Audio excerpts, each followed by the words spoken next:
Hello, कैसे हैं आप सब। Welcome to exam fellow. हम पढ़ रहे थे 12th क्लास की ज्योग्राफी और इसके अंदर हम 5 लेसन कंप्लीट कर चुके हैं। आज हम 6 लेसन कंप्लीट करने जा रहे हैं मानव भूगोल के मूल सिद्धांत का। तो इसमें इससे पहले हमने प्राथमिक क्रियाओं के बारे में पढ़ा, तो डिस्क्रिप्शन में आपको उसका लिंक मिल जाएगा और इससे पहले जो चैप्टर हैं वो भी आपको मिल जाएंगे। प्ले लिस्ट के अंदर अगर आप जाओगे तो आपके सभी चैप्टर जो है आपको दिख जाएंगे। तो आइए हम देर ना करते हुए शुरू करते हैं। पॉइंट टू पॉइंट हम बात करेंगे जिससे आपको जो है ज़्यादा टाइम वेस्ट ना हो और आप सीधे जो हैं वो मुद्दे पे आएँ। तो द्वितीय क्रियाओं की बात करें तो द्वितीय क्रियाएं जो हैं उससे हमें जुड़े होते हैं कौन कौन सी हमारी एक्टिविटी होती है, इसके अंदर ये हमें समझना है। तो द्वितीय क्रियाओं के अंदर क्या होता है, हमारे प्राकृतिक संसाधन जो हमें प्राथमिक क्रियाओं से मिलते हैं उनका जो है उनको मॉडिफाई किया जाता है, यानी उनका जो बदलाव किया जाता है और उसको बहुमूल्य वस्तु में बदला जाता है। और ये जो है बदलाव जो होता है वो होता है विनिर्माण के माध्यम से। ठीक है,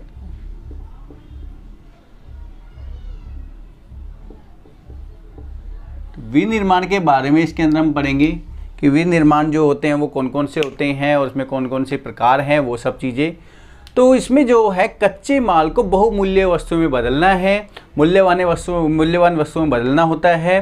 और विनिर्माण जो है इसका अर्थ को अगर समझ लें तो ये भी वही है कि विनिर्माण है किसी वस्तु को जो है का उत्पादन करना या फिर प्राथमिक की जो क्रियाओं से जो माल मिलता है हमें कच्चा माल, उसको बहुमूल्य वस्तु में बदलना।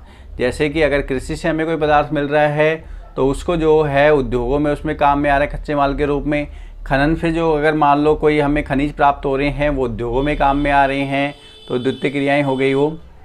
तो इससे क्या होता है कि हमें जैसे लोहा अयस्क है तो लोहा अयस्क को जो है वो लोहा इस्पात में कन्वर्ट करने के लिए, यानी कि जो लोहा अयस्क होता है वो उसका मूल्य फिर भी कम है, लेकिन हम लोहे निर्माण उसकी बात कर लोहा इस्पात की तो उसका मूल्य अधिक है। वही हम कॉटन की बात कर लें, जो हमें कपास की बात कर लें उसका मूल्य कम है, लेकिन जब वो उद्योगों के अंदर जाता है और वहाँ पर उसमें जो है उसके रेशे बनाए जाते हैं, वो कपड़े के काम में कपड़े बनाने के काम में आता है, तो वहाँ पर उसका मूल्य जो है वो बढ़ जाता है। तो यहाँ पर विनिर्माण की अगर बात करें तो विनिर्माण का मतलब है, इसका मतलब होता है वस्तुओं का निर्माण।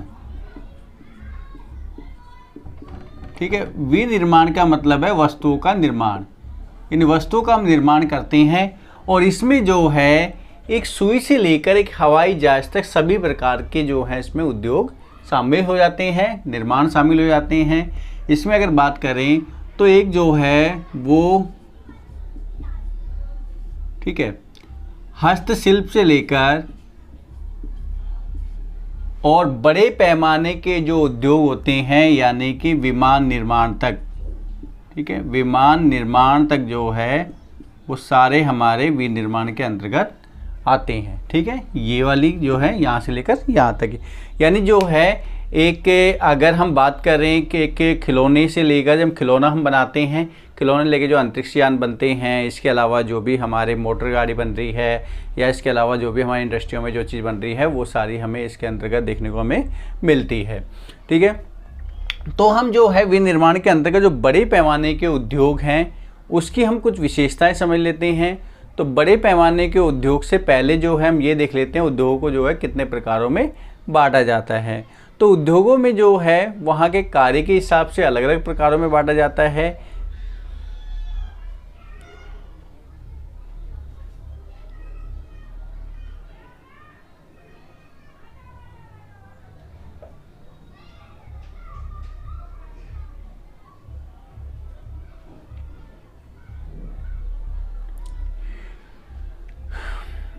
तो आधुनिक बड़े पैमाने के जो उद्योग हैं हमारे, क्योंकि जो उद्योग होते हैं वो हमारे अलग अलग कैटेगरी में डिवाइड किए जाते हैं।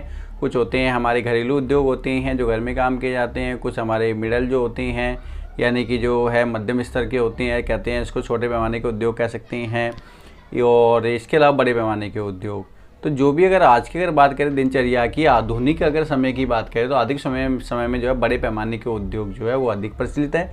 तो बड़े पैमाने के उद्योग की क्या क्या विशेषताएं हैं ये हमें समझना है।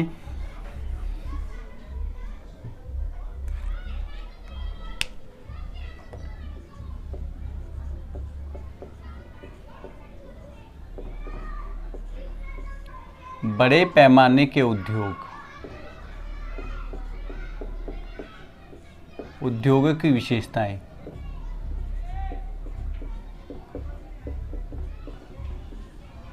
तो बड़े पैमाने की अगर बात करें, विनिर्माण के अंतर्गत आने वाले बड़े पैमाने के उद्योग की क्या क्या विशेषताएं होती हैं। तो पहली चीज़ जो है इसकी विशेषता वो है विशिष्ट कौशल।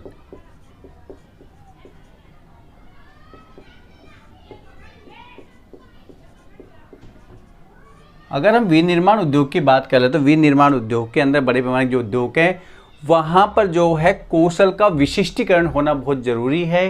होता क्या है इसके अंदर कि काफ़ी सारे ऐसे उद्योग होते हैं जहाँ पर जो बड़े पैमाने के उद्योग हैं उनमें जो होता है कौशल पे स्पेशली ध्यान दिया जाता है कि वो इस फील्ड के अंदर ट्रेंड है कि नहीं है, या तो वो प्रोफेशनली उस फील्ड में होना चाहिए या उसे काफ़ी काम करते करते उसको नॉलेज हो गई है।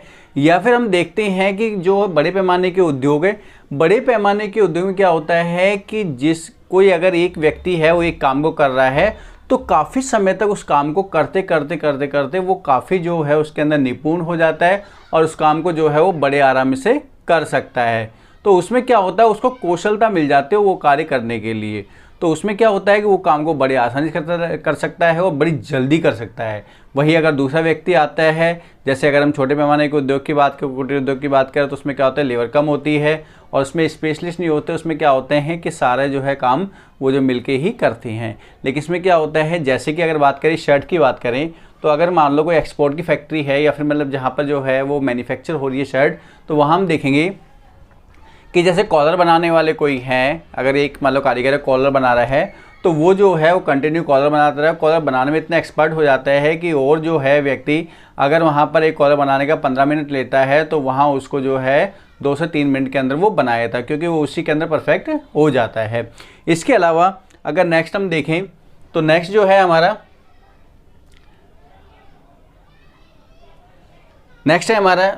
यंत्रीकरण। बड़े पैमाने के उद्योग में जो है यंत्रीकरण जो है वो बहुत ज़्यादा मात्रा में यूज किया जाता है। यानी यहाँ पर जो है बड़ी बड़ी मशीनों का उपयोग किया जाता है। बड़ी बड़ी मशीनें जो होती हैं उनका उपयोग किया जाता है और मशीन जो होती है वो स्वचालित होती है। ठीक है, यानी ऑटोमेटिक, फुली ऑटोमेटिक मशीन होती है और वो सो है जितनी मशीनें होती है सब कंप्यूटराइज होती है। और उसमें क्या होता है कि वहाँ पर मॉनिटरिंग के लिए 1 या 2 व्यक्ति रखे जाते हैं। यानी किसी काम को जो है वो मशीनों का उपयोग करके किया जाता है।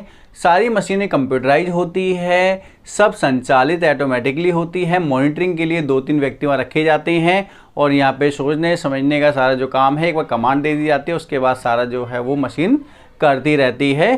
तो बड़े पैमाने के उद्योग में हम देखते हैं कि मशीनों का बहुत ज़्यादा मात्रा में उपयोग किया जाता है। अगर हम मशीनों का उपयोग नहीं करेंगे नवीन तकनीकी के अंदर तो वहाँ पर क्या होगा कि हमारा जो है वो प्रोडक्शन कम हो जाएगा। नेक्स्ट बात करें तो नवाचार। अगर तीसरी बात करें तो नवाचार, यानी न्यू टेक्नोलॉजी को हमें समझना है। नवाचार की बात करें तो अगर नई प्रौद्योगिकी की बात करें, ठीक है, नई जो है प्रौद्योगिकी यानी न्यू जो टेक्नोलॉजी है, अगर हम टेक्नोलॉजी को समय समय पर अपडेट नहीं होंगे तो हमें वहाँ पर समस्या आएगी। क्योंकि अगर वस्तु की बात करें, जैसे कि अगर मान लो हम फ़ोन की बात कर लेते हैं, अगर जैसे बात करें स्टार्टिंग में है नोकिया के फ़ोन इंडिया के अंदर काफ़ी ज़्यादा पॉपुलर हुए और धीरे धीरे जो है उसकी डिमांड कम हो गई और लोग जो है वहाँ से रिप्लेस हो गए दूसरे प्रोडक्ट की तरफ या दूसरी कंपनी की तरफ। कारण ये था कि उन्होंने अपने आप को मॉडिफाई नहीं करा। एक एग्जांपल बता रहा हूँ मैं आपको। तो उन्होंने अपने आप को मॉडिफाई नहीं करा, नवाचार यानी नई नई टेक्नोलॉजी पर उन्होंने फोकस नहीं करा। लेकिन हम देख रहे हैं कि धीरे धीरे जो है एंड्रॉयड फ़ोन का वर्जन चेंज होता जा रहा है और उसकी वजह से जो है टेक्नोलॉजी में लोग जो है फोकस करते जा रहे हैं। यानी कि उससे बेहतर जो है टेक्नोलॉजी चाहिए, अच्छी पिक्चर क्वालिटी चाहिए, अच्छी उसके मेमोरी चाहिए, अच्छे उसको रैम चाहिए और प्रोसीजर उसको अच्छा चाहिए जिससे कोई समस्या उसको ना हो। इसी तरीके से अगर हम बात करें कि हर उद्योग के अंदर क्या होता है, अगर मान लो एक ही सेक्टर के अगर 5 उद्योग है और एक सेक्टर के अगर 5 उद्योग जो है वो लगाए गए हैं और पता लग रहा है यहाँ पे जो है जो 2 उद्योग है उन्होंने जो है यहाँ पर न्यू टेक्नोलॉजी को उन्होंने यूज कर लिया है, लेकिन 3 उद्योग जो है वो नई टेक्नोलॉजी को यूज कर रहे हैं, वो ओल्ड टेक्नोलॉजी को यूज कर रहे हैं, उन्हें वो अपडेट नहीं है। तो क्या होगा, इन तीनों का जो है या तो क्वालिटी में डिफरेंस है क्योंकि नई जो है उनके क्या नाम है नई प्रौद्योगिकी यूज करेंगे या नई टेक्नोलॉजी यूज करें, तो हो सकता है इनके साथ वो टेक्नोलॉजी जो है प्रोडक्शन ज़्यादा कर रही हो, या हो सकता है क्वालिटी में डिफरेंस हो। तो ये देखेंगे कि इनका जो है वो ग्रोथ धीरे धीरे होती रहेगी और इनकी जो है ग्रोथ वो है हमारी डाउन हो जाएगी। तो ये हमें देखने को मिलता है, इसलिए जो है हमें समय के साथ में टेक्नोलॉजी का भी फोकस करना चाहिए और बड़े पैमाने के उद्योग में जो है वो टेक्नोलॉजी पर अधिक फोकस किया जाता है। इसके अलावा बात करें किसी भी उद्योग के अंदर, खासतौर पे बड़े पैमाने के उद्योग के अंदर, वहाँ पर हमें जो है संगठनात्मक ढांचा भी चाहिए।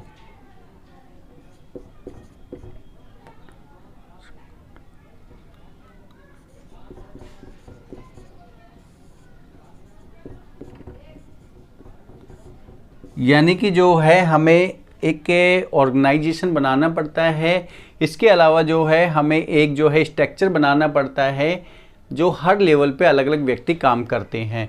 यहाँ पे संगठनात्मक ढांचे की बात करें तो यहाँ पर अगर बात करें किसी भी अगर मान लो उद्योग है, कोई भी बड़े पैमाने का कोई उद्योग है, तो वहाँ पर जो है मैनेजर भी होंगे, यानी क्या हो गया यहाँ पर प्रबंधक होंगे, ठीक है।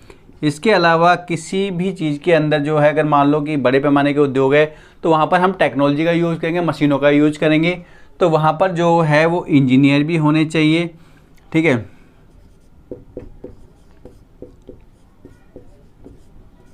इंजीनियर भी होने चाहिए। इंजीनियर के अलावा जो है वहाँ पर जो है उसको मशीनों को चलाने के लिए जो है व्यक्ति भी होने चाहिए, यानी कि श्रमिक जो हैं वो निपुण होने चाहिए।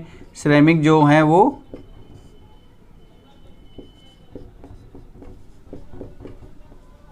कौशल प्राप्त श्रमिक होने चाहिए, ये ज़रूरी है। इसके अलावा वहाँ पर जो है कैशियर भी होगा, इसके अलावा वहाँ पर अकाउंटेंट भी होंगे, ठीक है। और यहाँ पर जो है वो किसी भी कंपनी को चलाने के लिए जो उसके संगठन होते हैं, यानी वहाँ पर जो है CEO भी होगा, वहाँ पर प्रशासनिक अधिकारी भी होंगे, वहाँ पर अकाउंटेंट भी होंगे, वहाँ पर कैशियर भी होंगे, सभी लोगों को सैलरी देनी है। तो ये सारी जो चीज़ें हैं वो हमें एक स्ट्रक्चर बनाना पड़ता है हर चीज़ के लिए। अगर बड़े पैमाने के उद्योग की बात करें तो वहाँ पर जो क्योंकि वहाँ पर हज़ारों की संख्या में, लाखों की संख्या में लोग काम कर रहे हैं, तो उसको मैनेज करने के लिए हमें हर डिपार्टमेंट में अलग अलग व्यक्ति हमें अपॉइंट करने पड़ेंगे। इसके अलावा बात करें तो अनियमित भौगोलिक संरचना, ठीक है। नेक्स्ट है हमारा 5वें की बात करें तो अनियमित भौगोलिक संरचना।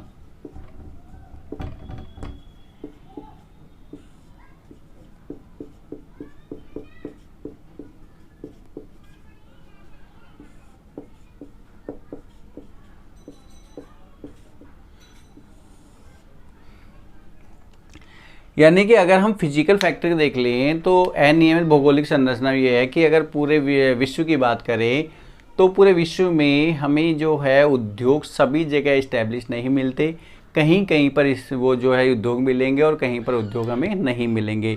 ये डिपेंड करता है कि वहाँ पर सुविधा किस प्रकार की है।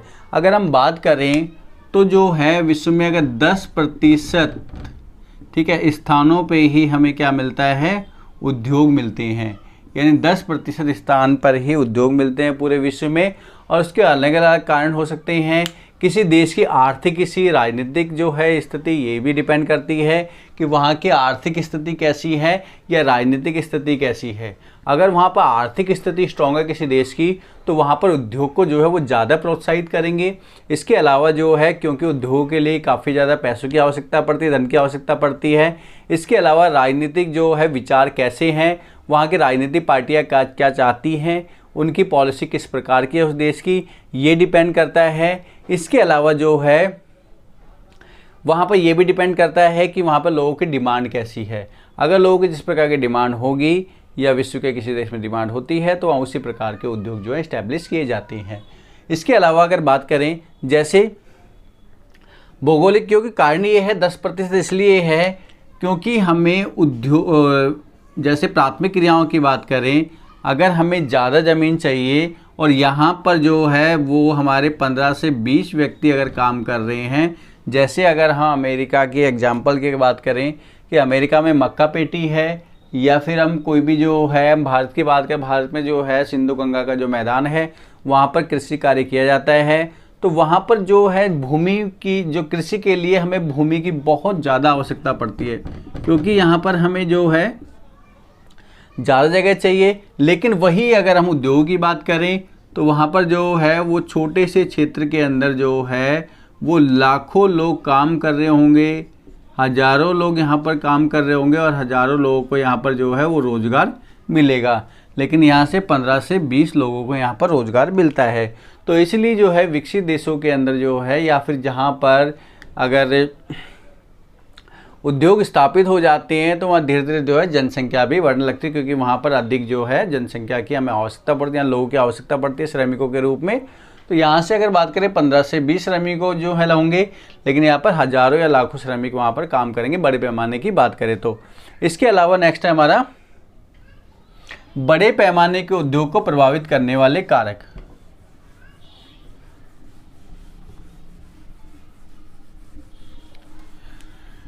तो ये इसकी विशेषता थी विनिर्माण की। अब बात कर रहे हैं हम बड़े पैमाने के जो उद्योग है उसको प्रभावित करने वाले कौन कौन से कारक होते हैं।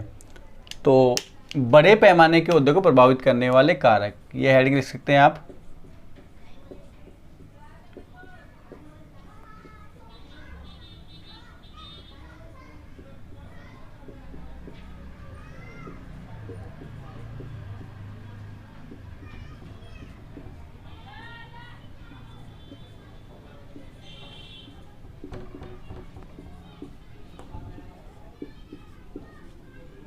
कि बड़े पैमाने के उद्योग को कौन कौन से जो है कारक प्रभावित करते हैं, ये हमें समझना है इसको। तो बड़े पैमाने के जो उद्योग है ये मैंने बता दिया किस किस चीज़ों की आवश्यकता पड़ती है। तो बड़े पैमाने के उद्योग को सबसे पहले जो चीज़ हमें जो है वो प्रभावित करती है वो होती है कि किसी भी क्षेत्र के अंदर जो है वहाँ पर बाज़ार की अभिगम्यता, यानी बाज़ार पास में है कि नहीं है। क्योंकि हम बात कर रहे हैं बड़े उद्योगों की बात कर रहे हैं, तो वहाँ पर ये चीज़ देखना पड़ता है कि हमें डिमांड यहाँ पर है कि नहीं है, अभिगम्यता, यानी कि बाज़ारों तक पहुँच है कि नहीं है। अगर बाज़ारों तक पहुँच है, बाज़ार उपलब्ध है कि नहीं है। इसके अलावा बाज़ार की अगर बात करें तो बाज़ार डिपेंड ये करता है कि वहाँ पर डिमांड क्या है। बाज़ार ऐसा नहीं है कि वहाँ बहुत बड़ी मार्केट हो, नहीं, वहाँ बात है लोगों की डिमांड क्या है। मार्केट से फ़र्क नहीं पड़ता, फ़र्क ये पड़ता है कि वहाँ पर लोगों की डिमांड क्या है। अगर वहाँ पर डिमांड बहुत ज़्यादा है जिस चीज़ की, तो वहाँ पर उस प्रकार के जो है उद्योग वहाँ पर स्थापित हो जाएंगे। और नहीं तो क्या होगा कि वहाँ पर सरकार उसको प्रोत्साहित करेगी उसको जो है वहाँ पर आकर्षित करने के लिए। या दूसरी बात करें, वहाँ पर लोगों की खरीदने की क्षमता कैसी है, बाज़ार की डिमांड क्या है, ये डिपेंड करता है। जैसे अगर हम यूरोप की बात करें, इसके अलावा उत्तरी अमेरिका, जापान और ऑस्ट्रेलिया की बात करें तो वहाँ पर बड़े पैमाने के उद्योग बहुत ज़्यादा मात्रा में है। ठीक है, तो शुरुआत की बात करें यूरोप में स्थापित हुए, उसके बाद में उत्तरी अमेरिका की बात करें, जापान है, वहाँ पर बड़े पैमाने के उद्योग इसलिए स्थापित है क्योंकि वहाँ धीरे धीरे जो है वो डिमांड जिस चीज़ की बढ़ती जाती है उसके लिए। क्योंकि बाज़ार जो है इंटरनेशनली बाज़ार है, वहाँ पर जो क्रय विक्रय होता है। और अगर हम बात करें धीरे धीरे जो है बहुत सारे देशों के अंदर भी जो है बड़े पैमाने के उद्योग विकसित हो गए हैं। जैसे कि अगर बात करें तो दक्षिणी जो है या फिर दक्षिणी व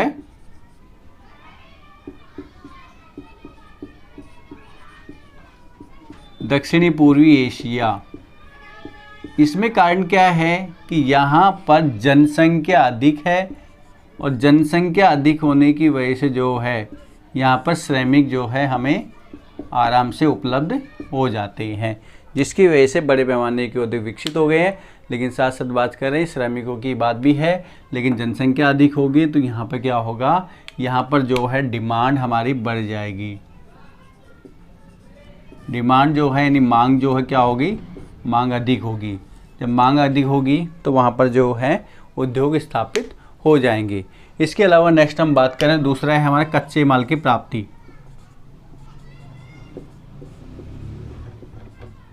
कच्चे माल की अभिगम्यता की बात कर ली।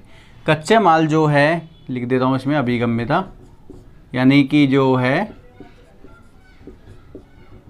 कच्चे माल तक पहुँच होनी चाहिए, यानी हमें जो है डिस्टेंस कम कवर करना पड़े कच्चे माल के लिए। क्योंकि कच्चा माल, अगर मान लो उद्योग स्थापित है एक जगह पर और कच्चा माल जो है वो लगभग 1000 किलोमीटर दूर से अगर आ रहा है और एक उद्योग स्थापित है, ठीक है, जहाँ पर जो है कच्चा माल, यही बता देता हूँ, जैसे मान लो यहाँ पे कच्चा माल मिल रहा है और एक उद्योग जो है 1000 किलोमीटर दूर है और दूसरा उद्योग जो है वो लगभग 100 किलोमीटर के है डिस्टेंस में है। 1000 किलोमीटर हो गया और यहाँ पर 100 किलोमीटर बाद, ये हम बात कर रहे हैं कच्चा माल की। या कच्चा माल है ये 100 किलोमीटर दूर है, यहाँ पर उद्योग जो है 1000 किलोमीटर दूर है। तो हम ये देखेंगे कि यहाँ पर जो है वो उद्योग विकसित ज़्यादा होगा। इसके अलावा इसको देखते हुए और सारे उद्योग भी यहाँ विकसित होने लग जाएंगे, क्योंकि यहाँ कच्चे माल जो है वो आसपास ही स्थित होता है। तो ये जो है, क्योंकि यहाँ पर डिस्टेंस को देखना पड़ता है, ख़ास तौर पर वो जो है उद्योग जिनमें जो है कच्चा माल भारी वस्तुओं के रूप में रहता है, यानी कि जो है जैसे अगर लोहा इस्पात की बात कर ले, इसके अलावा चीनी उद्योग की बात कर ले, वहाँ पर हमें जो है कच्चा माल हमें काफ़ी भारी होता है, जिसकी वजह से आने जाने में जो है कॉस्ट बहुत ज़्यादा लग जाती है, यानी पदार्थ को लाने और ले जाने के लिए। तो इसलिए यहाँ पर जो है कच्चे माल की अभिगम्य देखनी पड़ती है कि कच्चा माल जो है हमें कितने दूर से मिल रहा है, क्योंकि कच्चा माल अगर पास में होगा तो वहाँ कच्चे माल के आसपास ही हमारे बहुत सारे उद्योग स्थापित हो जाएंगे। जैसे अगर बात करें तो हमारा उड़ीसा है, इसके अलावा पश्चिम बंगाल है, झारखंड है, वहाँ पर धीरे धीरे उद्योग स्थापित हो गई, क्योंकि लोहा इस्पात जो है वह कारखाने हैं। और लोहा इस्पात जो है हमें कारखाने इसलिए स्थापित किए गए हैं क्योंकि यहाँ पर लोहा यश जो है वो मिल जाता है, कोयला है, मैग्नीज है और भी काफ़ी सारी जो है हमें कच्चे माल की आवश्यकता होती है, उन सब चीज़ों में वो हमें उपलब्ध हो जाता है। इसके अलावा जो है जैसे इस्पात उद्योग मैंने बताया, अब लोहा इस्पात उद्योग हो गया, चीनी उद्योग हो गया, इसके अलावा सीमेंट उद्योग में भी कच्चा माल जो होता है भारी वस्तु के रूप में चाहिए होता है, तो वहाँ पर भी जो है हमारे इस प्रकार का उद्योग जो है विकसित हो जाते हैं। नेक्स्ट अगर बात करें तो नेक्स्ट है हमारा श्रम की आपूर्ति।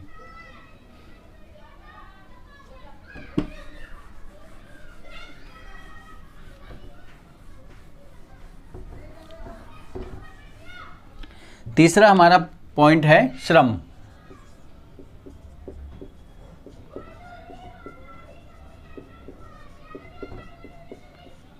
यानी लेबर की डिमांड।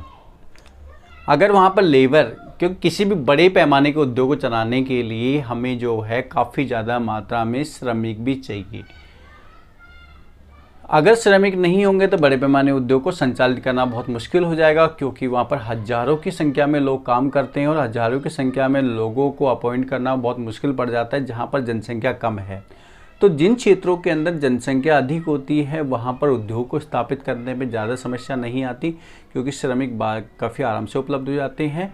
लेकिन श्रमिक की बात ये नहीं है कि खाली हमें श्रमिक मिल जाए, बात ये है कि ठीक है कि कौशल श्रम चाहिए हमें, क्योंकि बड़े पैमाने के उद्योग मैंने बताया मशीनीकरण का ज़्यादा उपयोग होता है, वहाँ पर जो है टेक्नोलॉजी पर ज़्यादा फोकस किया जाता है, वहाँ पर बड़ी बड़ी मशीनों के द्वारा कार्य किया जाता है। उसके संचालन के लिए या उसमें जो है उसके जानकार व्यक्ति होने चाहिए। अगर वहाँ पर जानकार होने जो मतलब उनके जो है अगर वो जानकार नहीं होंगे उसके फील्ड के, तो वहाँ पर उन्हें समस्या आएगी और वहाँ पर प्रोडक्शन भी कम मात्रा में होगा।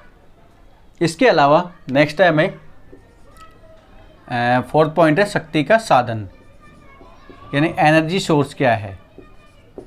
ठीक है, शक्ति के साधन जो है, शक्ति के साधन किसी, क्योंकि यहाँ पे बात कर रहे हैं बड़ी बड़ी मशीनों का उपयोग किया जा रहा है बड़े पैमाने के उद्योग में, और बड़े पैमाने के उद्योग जब मशीनों का उपयोग किया जाता है तो वहाँ पर मशीनों को चलाने के लिए या तो हमें क्या नाम है जो है इलेक्ट्रिसिटी चाहिए, या हमें पेट्रोल हो गए, डीजल हो गए, जिससे कि मशीन का संचालन हो सकता है, यानी कोई भी एनर्जी सोर्स हमें वहाँ पर ज़रूर चाहिए। अगर एनर्जी सोर्स वहाँ पर नहीं होगा तो क्या होगा, इतनी बड़ी मशीन को संचालित करने के लिए हमें कोई चीज़ सोर्स नहीं मिलेगा। तो इसलिए जो है देखा जाता है कि शक्ति के साधन वहाँ उपलब्ध है कि नहीं है।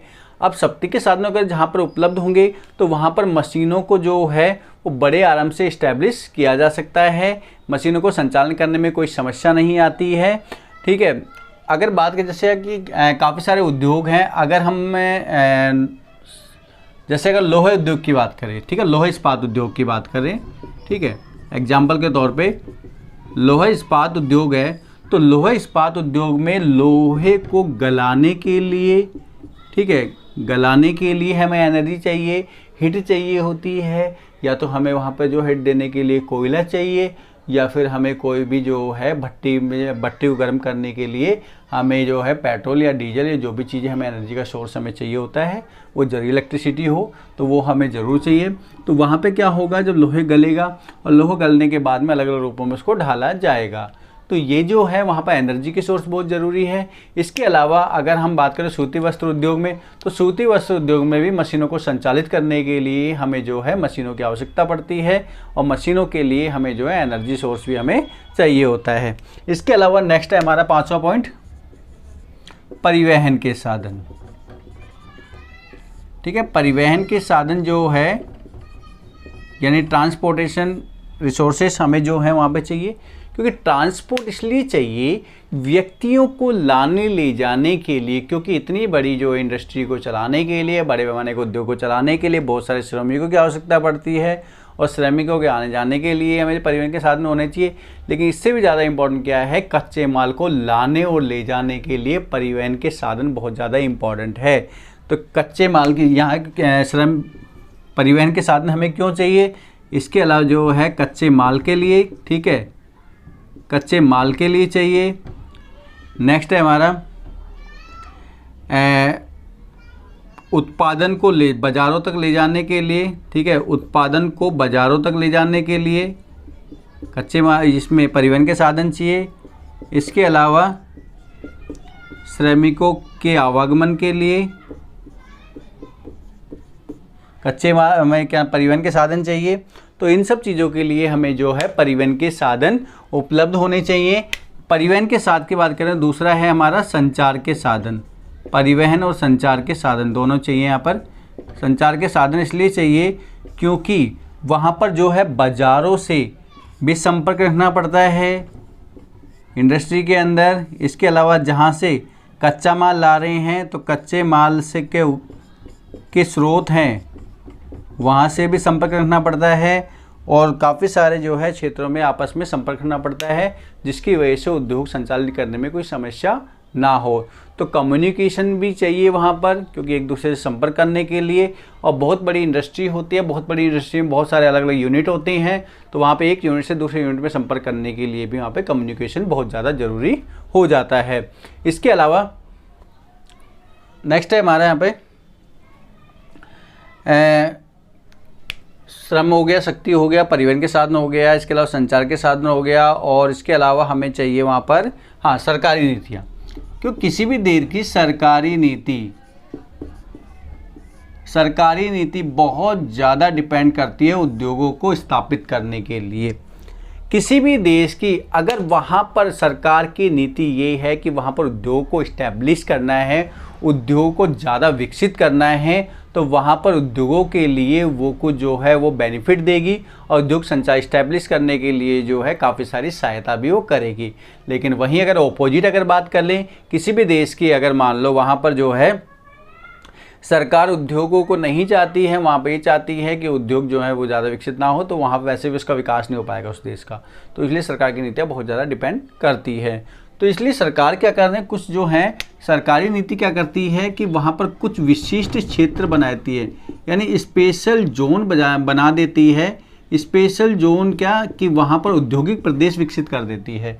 तो विशिष्ट क्षेत्र हो गए, यानी क्या कौन से हो गए हमारे औद्योगिक प्रदेश, ठीक है, औद्योगिक प्रदेश विकसित कर दिए जाते हैं। औद्योगिक प्रदेश में क्या होता है कि वहाँ पर सारे उद्योग इस्टेब्लिश होते हैं, जिसकी वजह से उन्हें जो है काफ़ी सारे क्या नाम फ़ायदे हो जाते हैं, क्योंकि आसपास जब उद्योग होंगे एक दूसरे जो है वो पूरक होते हैं, जो भी उद्योग होते हैं कच्चे माल के लिए या पक्की या फिर जो है बने हुए पदार्थ को बेचने के लिए। इसके अलावा नेक्स्ट हम बात करें, 8वां हमारा जो है पॉइंट था वो है उद्योगों के अंदर सामंजस्य। अगर उद्योगों के अंदर सामंजस्य होगा, यानी क्या होगा, उद्योगों में अंतर संबंध, उद्योगों में अंतर संबंध,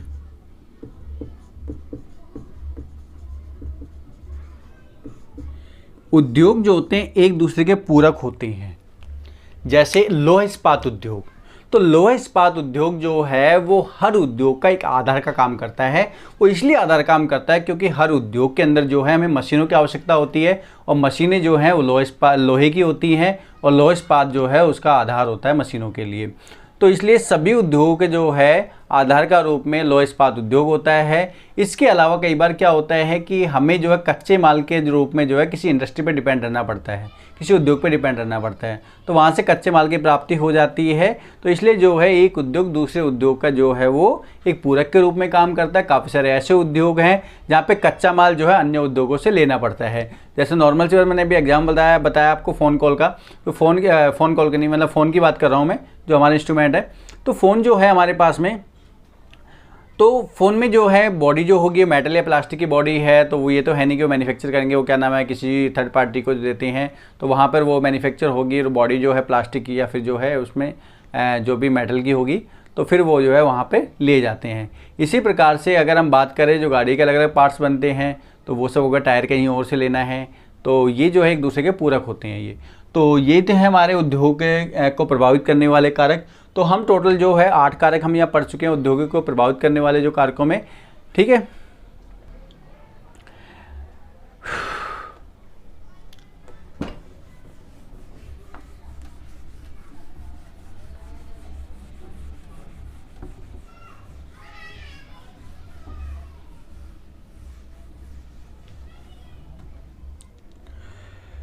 तो आज हमने 2 पॉइंट पढ़ लिए हैं इसके। एक तो हो गया उद्योग को प्रभावित करने वाले कारक हो गए, ठीक है। इसके अलावा जो हो गया बड़े पैमाने के उद्योग की कौन कौन सी विशेषता होती है, कौन कौन सा इसका क्या नाम है, हम उसके अंदर देखते हैं कि बड़े पैमाने को इस्टेब्लिश करने के लिए हमें किस किस चीज़ की आवश्यकता होती है। इसके अलावा विनिर्माण के बारे में पढ़ लिया। तो नेक्स्ट वीडियो के अंदर हम इसके जो है उद्योगों के अलग अलग प्रकार हैं इसके बारे में हम पढ़ेंगे, ठीक है। तो आप जो कंटिन्यू करिए वीडियो देखते रहेंगे, तो आपको जो है वो किसी भी चीज़ की हेल्प लेने की ज़रूरत नहीं, किसी से भी। आप जो है यहाँ पर भी काफ़ी सारे आपके डाउट क्लियर हो जाएंगे। Okay bye.